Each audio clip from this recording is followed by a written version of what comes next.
A mi invitado le dieron 10 horas de vida. Eso fue hace 34 años. Ahora su pasión es ver que las personas no mueran antes de su hora. Cuando él comparte su testimonio, los milagros pasan. A continuación, Brian Wills, mi invitado, tenía 22 años de edad. Buena salud, era atleta, graduado en la universidad y estaba a un día de cumplir un sueño de su vida, volverse jugador de tenis profesional, cuando la tragedia llegó. Fue criado en una familia cristiana que creía en milagros y ahora él necesitaría uno. Brian, ¿qué pasó? Un día me encontré acostado en una cama de hospital y un doctor entró y reunió a toda la familia y él dijo: «Joven, tengo malas noticias que darte». Ahora, previo a eso, entrenaba para ir a Europa a jugar en el torneo Satélite, que es una liga menor de tenis. Entonces vi al doctor porque tenía dolor. El doctor me vio y dijo: «Tal vez entrenas demasiado». Entonces me encontré, descubrieron, tenía un tumor del tamaño de una bola de golf y entonces era un viernes por la tarde. Le dije al doctor: «Doctor, ¿puedo dejar el hospital con un permiso por el fin de semana?» Porque queríamos ir a casa y teníamos una iglesia local que oraba por mi sanidad. También queríamos ir a algunos servicios donde los evangelistas de sanidad oraban por mí. Entonces él dijo: «Sí, estará bien, puedes dejar el hospital el fin de semana, pero te lo advierto, no tienes mucho tiempo». Y pensé que era seguro que sanaría, pero durante el fin de semana yo no mejoré. En realidad estuve mucho peor. Entonces, al siguiente día fui transportado a otro hospital, uno de los pocos hospitales en el mundo que ha visto un linfoma Burkitt en etapa 4B. Y entonces, cuando llegué ahí, estaba en posición fetal. El cáncer creció. Entonces, cuando los doctores me examinaron, el tumor en mi abdomen medía 10 pulgadas y media. De una bola de golf a una de básquetbol. Sí, en 72 horas. Pasó de una bola de golf al tamaño de una pelota de básquetbol. Además, mis riñones dejaron de trabajar. Otros órganos comenzaban a apagarse, así que me internaron en el hospital, me pusieron en el piso 13. No supe esto al momento, pero el piso 13 se conoce como el piso de los incurables. Así que nadie salía de ahí vivo. Fue un martes en la mañana cuando me internaron. ¿De acuerdo? Después de que los doctores me examinaron, le dijeron a mis padres: «Deben hacer arreglos para el funeral porque su hijo se muere y su hijo no estará vivo para el viernes». Cuando mis padres oyeron eso, recuerdo que entraron a la sala de examinación donde estaba y mi madre abrió la Biblia y la abrió en Isaías 53 y dijo: «¿Qué reporte creeremos? Vamos a creer en el reporte del Señor». Bueno, es bueno que dijera eso. Es bueno que conocías a personas que Dios sanó. Pero, ¿qué sucedía dentro de ti cuando descubriste que estabas en la sala de la muerte con 10 horas de vida? Bueno, en ese punto estaba acostado en el cuarto de hospital y sabía que llegaba al final de mi camino. Y fue como si viera una visión de algo parecido a un juego de fútbol americano. Y estaba en el cuarto y daban el aviso de 2 minutos y yo era el que iba abajo por 2 anotaciones. Digámoslo, este cáncer era invasivo, este cáncer se apoderaba de mi cuerpo. Y supe en ese momento que tenía solo horas de vida. Y que necesitaba que Dios se moviera sobrenaturalmente para que yo viviera. Así que comencé a orar al Señor y dije: «Señor, si me sanas, si me sacas de esta situación, haré lo que quieras que haga, iré a donde quieras que vaya y hablaré con quien quieras que hable». Y cuando dije esas palabras, fue como si Jesús entrara a mi cuarto de hospital. Ahora, no vi a Jesús con mis ojos físicos, pero ciertamente sentí su presencia. El Señor me dijo: «Hijo, si tomas estos pasos, sanarás, caminarás a través del fuego sin quemarte. Cuando escuché eso pensaba, pasos, ¿a qué te refieres con pasos? Vamos, hay algo que debo hacer y... entonces dije al Señor, dije, bien, pasos, de acuerdo. ¿Cuáles son esos pasos? ¿Cómo se ven esos pasos? Y al hacer la pregunta, de pronto en el interior, supe los pasos. Nadie tuvo que decirme, pero supe que guardaba algo de rencor contra una persona, algo que pasó muchos años antes. Y Dios dijo, si tú tomas estos pasos, serás sanado. Sí. Hoy estás convencido de que si alguien sigue estos pasos, ¿serán sanados? Absolutamente. Bueno, cuando el Espíritu Santo te señaló el rencor hacia una persona en particular, ¿qué hiciste al respecto? Bueno, en mi mente intenté razonarlo. Dije, bueno, pero Señor, eso fue hace tanto tiempo y ni siquiera sé su número telefónico nuevo. Y solo así, un número telefónico cayó en mi espíritu y pensé para mí, bueno, parece el número correcto. Sé que es el código de área correcto. Entonces supe que debía corregir las cosas. Así que alcancé el teléfono y tomé el auricular y marqué ese número. Cuando la persona del otro lado contestó, era con quien debía hablar. Entonces me acabó el devorador. Dios reprenderá al devorador. Dije, una cosa es que yo reprenda, pero es otra que Dios reprenda al devorador. Y le dije a mis padres, dije, escuchen, necesito que vayan al banco, retiren esta cantidad de dinero y denla a la iglesia. Entonces ese fue el segundo paso. El tercer paso que el Señor me mostró fue Proverbios 4, versículo 20, donde dice, hijo mío, está atento a mis palabras. Inclina tu oído a mis razones, porque son vida a los que las hallan y medicina a todo su cuerpo. Entonces copié los versículos de las Escrituras, los pegamos a las paredes del cuarto de hospital y comencé a decir esas escrituras en voz alta, porque la vida y la muerte están en el poder de la lengua. No he de morir, he de vivir para proclamar las maravillas del Señor.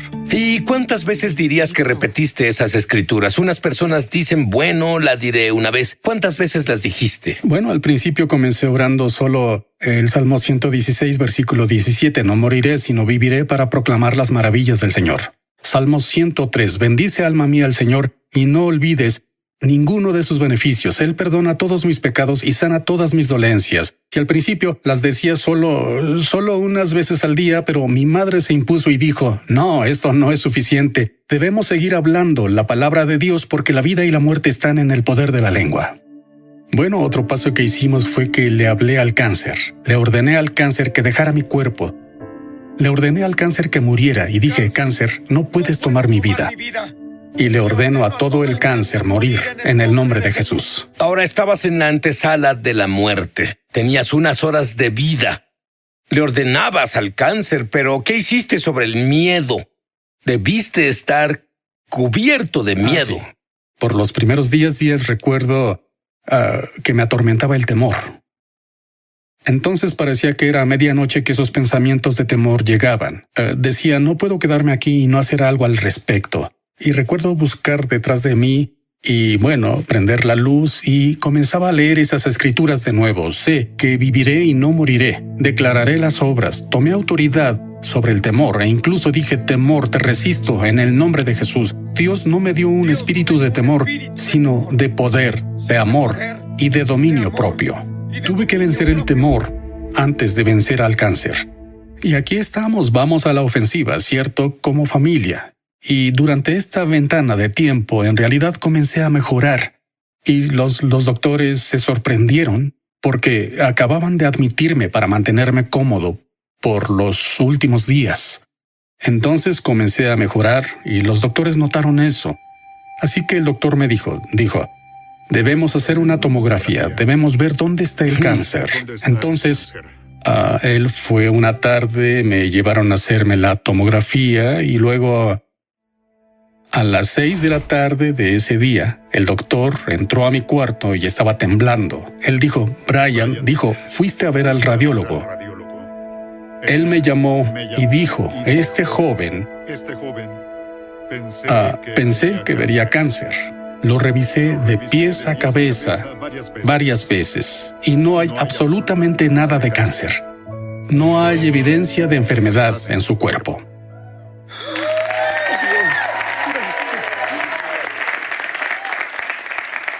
Después de darte no evidencia de enfermedad, de una enfermedad incurable en la antesala de la muerte, del piso Cierto. 13, la antesala de la muerte del hospital, dime, ¿qué sugirieron los doctores?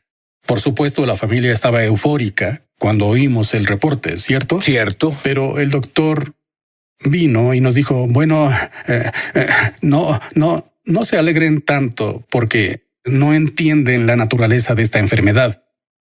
Esta podría parecer que desapareció ahora, pero siempre vuelve.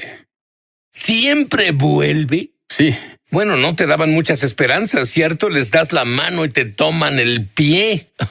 sí, bueno, ellos recomendaron que pasara por un protocolo de quimioterapia, 7 medicamentos y entonces dijeron, creemos que es lo mejor que podemos hacer por ti. ¿Era un medicamento experimental? Lo era. Dame una breve descripción. ¿Qué tan mal estabas por los medicamentos? Sí, y los medicamentos me enfermaban. Son uno de los más agresivos para tratar un cáncer agresivo. Entonces perdí mi cabello, perdí peso. Los medicamentos me daban náuseas. Con un sistema inmune comprometido, de pronto mi cuerpo comenzó a sufrir diferentes tipos de otras situaciones y yo en un punto tuve una infección que duró por 3 semanas. De hecho, tenía fiebre de 42 grados. Y bueno, en algunos de los pasos que Dios te dijo que siguieras, ¿te dijo algo sobre el poder de la risa? Sí.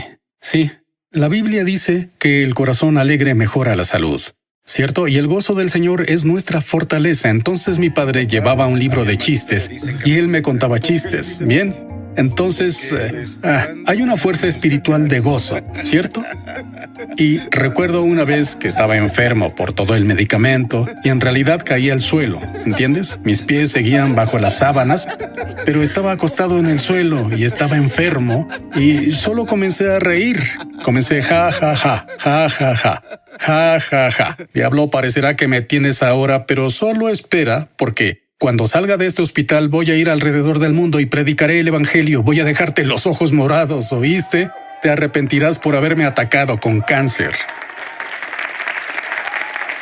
Dime sobre la visión que tuviste. En la visión vi 2 jarras de agua. Una jarra era una pequeña con agua sucia, lodosa. La otra era mucho más grande, con agua limpia y cristalina. Y él me dijo, tu cuerpo es como la jarra de agua pequeña. Ha sido dañada con enfermedad. Y has pasado por toda esta situación. Pero la jarra grande representa mi palabra.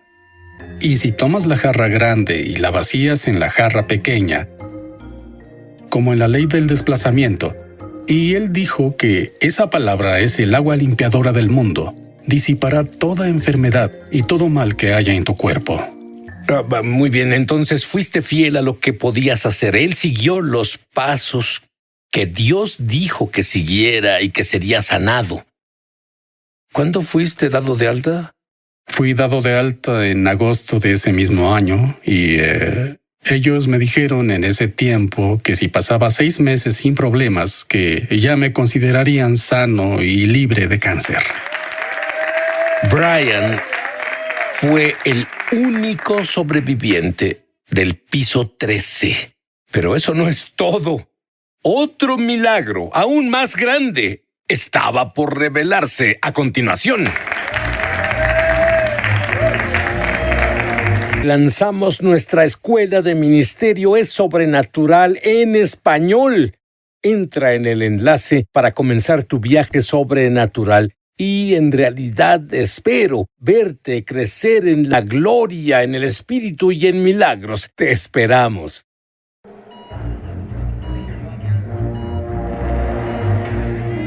Estamos de regreso a su programa Es Sobrenatural. Brian, después de tus 6 meses, fuiste para una revisión y recibiste, creo yo, la sorpresa de tu vida. ¿Qué te dijo el doctor? Sí, y fui a mi revisión de 6 meses, ¿de acuerdo? Y me alistaba para salir y el doctor me detuvo. Y él dijo, debo decirte algo. Este hospital, los doctores aquí están perplejos con tu historia. Número 1, fuiste sanado del cáncer. Y no hay explicación médica para eso. Y los medicamentos que te dimos durante este protocolo, después de experimentar con ellos, descubrimos que ni siquiera tratan esta enfermedad. No solo eso, son tan letales que todos a los que les dimos estas medicinas murieron, excepto tú. No solo los que tomaron los medicamentos experimentales murieron, todos en ese momento que tenían su tipo de leucemia murieron. Y bueno, esto fue... Tú eres como un milagro cuádruple, según he escuchado. Pero bueno, te dieron de alta, ya libre, estabas entero, estabas agradecido y saliste a hacer tu carrera. Él quería ser tenista profesional. ¿Y qué hiciste? Y me fui unos meses después a perseguir mi sueño de jugar tenis. Y durante el tiempo que perseguía eso, mis prioridades cambiaron. Porque recuerdo lo que es estar enfermo y estar en el hospital. Dije, hay demasiadas personas hoy que están enfermas y están muriendo. Y aquí Dios me dio el antídoto. Era mi sueño hacer eso. Pero un día el Señor me habló y dijo, hijo, quiero que sepas que tengo mi sueño para ti. Y mi sueño será aún mejor y más satisfactorio. Entonces estaba en ese punto en mi vida en que dije, bien, Señor, y le prometí al Señor que si me sanaba, haría lo que Él quisiera que hiciera. Y fue desde ese momento que me dediqué a encontrar el sueño y descubrir el propósito que Dios tenía para mí. Entonces, después de sanar, comencé a compartir mi testimonio. Luego mi esposa y yo fuimos a la escuela bíblica y desde ese tiempo comenzamos a abrir muchas escuelas de sanidad y cuartos de sanidad en diferentes lugares. Tu pasión es evitar, esto es lo que él me dijo, evitar que las personas mueran antes de su hora. Este es el deseo de tu corazón. Ahora, hay personas que nos ven ahora que recibieron un reporte del doctor y el doctor dijo, morirá sin esta cirugía, va a morir, tiene cáncer, tiene leucemia, tiene problemas cardíacos, tiene diabetes. Recibieron este reporte negativo. Dile a esa persona justo ahora qué hacer, qué es lo primero que debe hacer. Bueno, ese puede ser el reporte del hombre. Y si estás viendo este programa, yo te digo, ese es el reporte del hombre, pero no es el reporte de Dios. Y puedo decirte que lo que Dios hizo en mi vida, Él lo hará en tu vida. Si Dios me sacó del pasillo de la muerte, si Dios pudo tomar un cáncer incurable que tuve y disolverlo y removerlo y levantarme y darme nueva vida, quiero asegurarte de que hoy servimos al mismo Dios. El Dios que me sanó te sanará. Él no hace distinción de personas. Jesús vino a darnos vida. The word before. Next. Welcome, Holy Spirit. To God be all of the glory. My guest, Tom Hardiman, oversees a worldwide network of more than 400 pastors. His story proves God can use even the darkest of circumstances, no matter what, for His glory. Tom, you were raised Catholic, but in 1972 you had what the world calls, and it was, a defining moment. It certainly was, and I will tell you this was the night before the 1972 Olympic Games in Munich, Germany. I found myself, after all that preparation, being part of the U.S. team. And I will tell you, I had tremendous honor in my heart for what I was experiencing, but at the same time, there was this emptiness that I really didn't understand. We called a team meeting, and I asked all of the team members, what can you expect to be doing 10 years from now? And one of my teammates shared with me that God had a plan for my life. I couldn't process what was going on. I felt like I had achieved this goal, and yet there was something really missing. But the Olympic Games in '72 were tragically interrupted with a terror attack. We lost 11 Olympic athletes. The Israeli athletes were killed in a very horrific way, which really deflated everything that was here to find out where God was and who he was, and if he had this plan for my life. I certainly wanted to discover this. This altered the course of my life. When I asked Jesus to come into my life, there was something that happened that had never been there before. It was the reason for my existence. And when I began to feel that there was a divine purpose for my life that could be pursued, I was willing to sell everything that I had to find this, what I would come to understand was this pearl of great price. So you accepted the Messiah, started a church, but 13 years later, Yeah. the worst day of your life. Yes, the conflict that existed in this particular moment, 13 years after I had been pastoring, was there was this disagreement in the movement that I was in. And there was some severe disciplines and corrections that the movement that I was in was asking me to make, some of which were contradictory to the beliefs that I feel like God would have me hold on to. And so, being criticized so severely, I felt like all of my purpose for my existence was pulled out of me. And this is one of the reasons I felt like I can't go on. I began to have what I would come to understand were panic attacks and anxiety attacks. I found myself with no strength, and my wife drove me to the hospital, and I wound up in the psychiatric ward. Through all of this, I felt from the words that were spoken to me and the criticism that was given to me, there was no future, no hope, and no direction that I would have for my life. I had concluded from the things that were being said that I had failed God. So Tom lost hope. That's what he's saying. And then you moved to Charlotte. You at that time, though, asked God for direction. And God kept speaking to you, wait.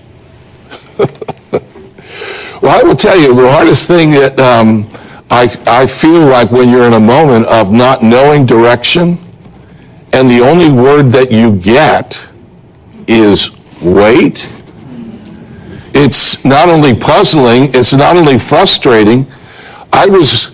After I stepped out of the ministry, I still had a wife and 3 children. I had moved to Charlotte, North Carolina. And there were people that God had already set up to rescue me, these individuals that would be very instrumental in helping me reacquire the destiny that God had for me. But in the midst of this, there was not clarity on what the next step or the next course of action would be. And for people that experience those kinds of moments, I do believe that there's a roadmap to help you recover the losses that you had. But I will tell you this, the despair of those years where you had put your heart and soul into finding what I believed was God's destiny, and then it not materializing leads you to a place where you're somewhat hopeless, somewhat disillusioned, somewhat in despair, and the word that God speaks to you is wait. It takes faith that I didn't have at that time. But I will tell you, God still had a plan. You know, you were actually in a dry dock situation. What did God mean by that? This dry dock is an illustration of what God does with vessels when they try and recondition them and refit them for battle. It doesn't mean long, but in dry dock, the time where God was telling me to wait, what he was doing was making repairs to my vessel to refit me for further use. This is part of the process that God uses to perfect the people that he wants to use significantly. I've looked at individuals like David and like Joseph and like Moses who spent seasons of time in wilderness-like experiences, and in those seasons of time, God was really preparing them for the next phase of what he wanted to do with them. You made an analogy of barnacles. Barnacles these are crustaceans that attach themselves below the waterline on ships.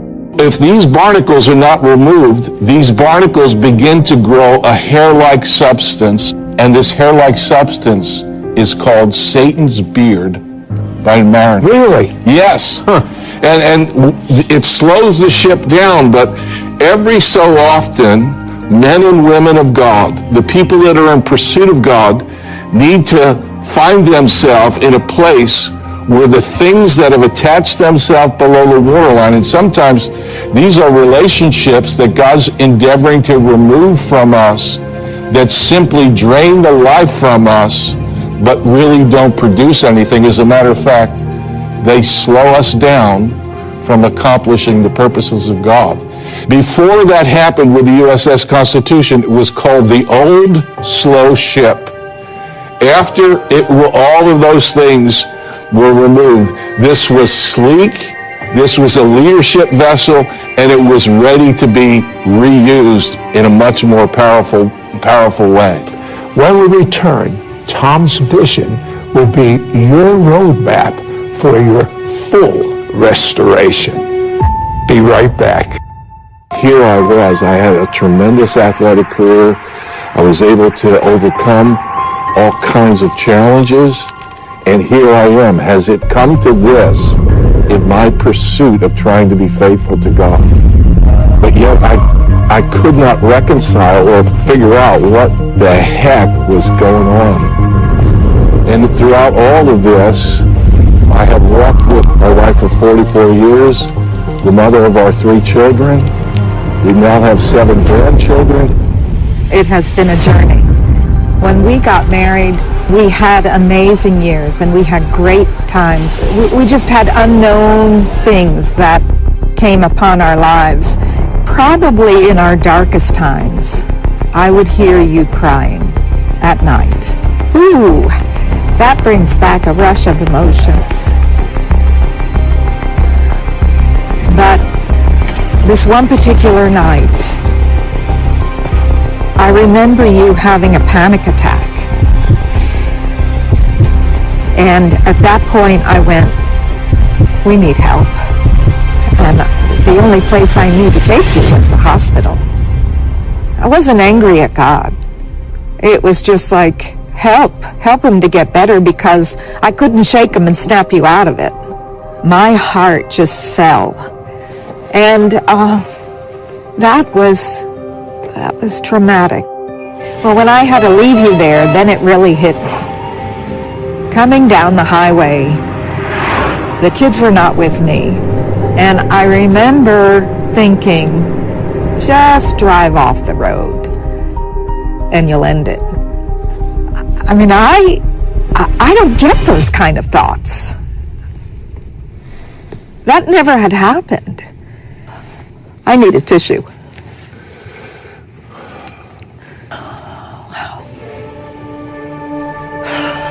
I remember saying to the Lord, God, this is just too much. You say that we won't go through more than we can bear. That's what his word says. But this is enough, God.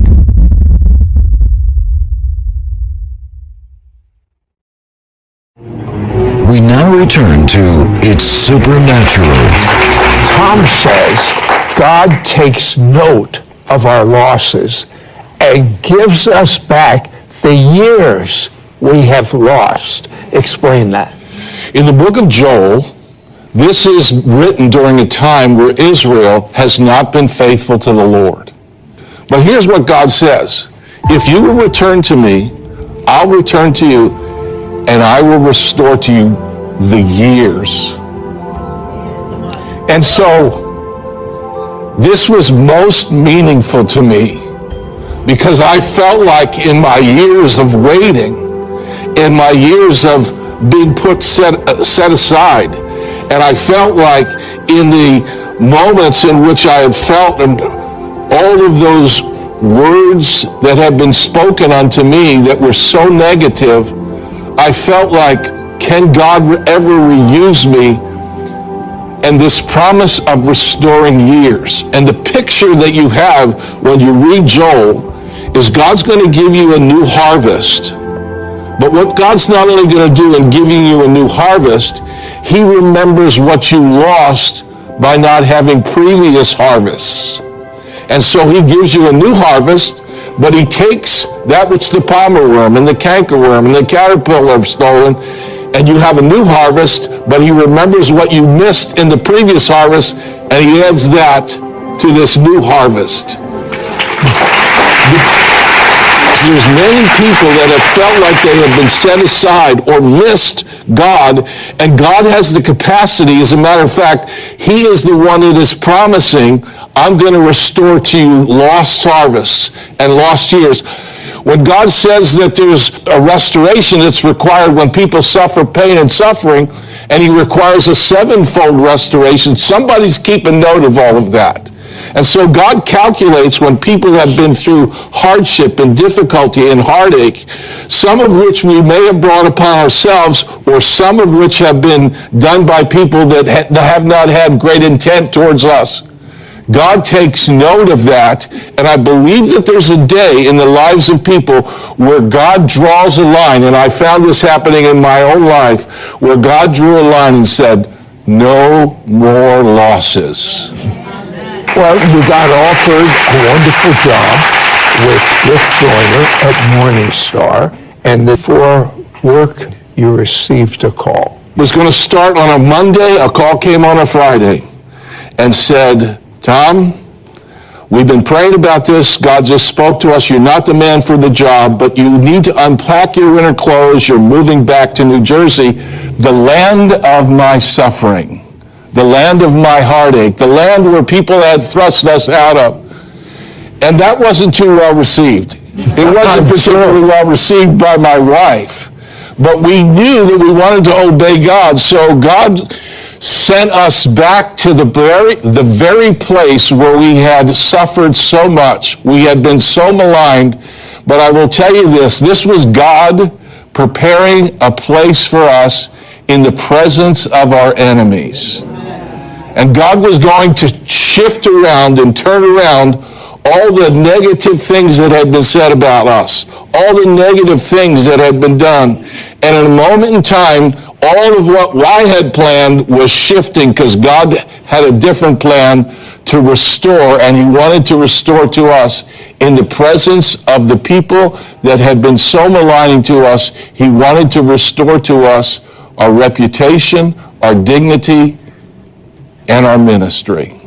And I do believe, just like with Joseph and just like with Moses, even though Moses did some things that he shouldn't have been doing, God used all of the missteps that I had made, that Moses made, that other individuals had, and weaved it into part of this plan. And I will tell you this, I came out of that period of time with a whole lot more to offer because I knew of people and experienced things in my own life where there was desperation, and I was to come out of that time having a level of empathy and compassion that I would not have had I not gone through all of those moments to help prepare me for the supervision of 400 pastors. Okay, in your brand new book, Restored, Tom teaches how to recognize the redemptive threads woven into our circumstances. Give us some of these redemptive threads. One of the strongest chapters in the book is that of silent messengers. My older sister was born severely and profoundly retarded, who at 75 years old died and never had spoken a word in her life. And the Lord spoke to me and said, your sister preached a more powerful message to your family than 10,000 preachers could have ever spoken. There are circumstances that we go through where God seems to be silent, but he's speaking powerful messages to us. And in moments where things seem to be out of control, or we don't seem to have a handle on what God's doing, or he's telling us to wait, there are profound messages in those moments in time, and we certainly don't want to miss those messages because it's part of what God needs for us to understand as our future unfolds. Tell us about the wounded soldier vision. The Lord took me to Fort Dix, New Jersey, in a vision, in an open vision, and I saw parade fields, 20 football fields all put together. And the Lord takes me up to the platform and he says to me, I want you to help these. And I could tell that it was a battlefield full of wounded people. And I looked back at the Lord, knowing what I had been through and knowing my own pain. And I told the Lord, I don't want the job. But I could tell from the look on his face in this open vision that I had really disappointed him. And so I said, okay, I'll take the job. And with that, he vanished. And so I proceeded to go through this field, and I could tell that it was just filled with wounded people after wounded people. And I shouted out, you can't leave me like this. And with that, he reappears, and I see he points to a group of what are called the Fife and Drum Corps in the corner of the field. He said, just get these up and marching. I exhort them to get up. I help lift them up. And I could tell as I'm doing this, this is not a modern day army. This is the army from 1776. This is a battle for liberty and freedom. When they put the instruments to their face, they started playing the most melodious and glorious sound that I had ever heard. As it filters down into the camp, one after another, and soon this becomes a whole army of people that are following this new sound that God's making ready in the earth today. It's a sound of redemption, it's a sound of restoration, and it's a sound of healing and freedom. Are you ready to hear the sound of restoration in your life? There's a starting point. The starting point is forget what's happened in the past and start fresh. Start as if this is the first day of your life. Repeat this prayer after me. Dear God, I'm so sorry for my mistakes. But I believe your blood was more than enough to wipe my slate clean. And I'm free. Now that I'm free, Jesus, come and live inside of me. I make you my Savior and my Lord. And my Lord. Amen. Tom, what has God shown you for the future?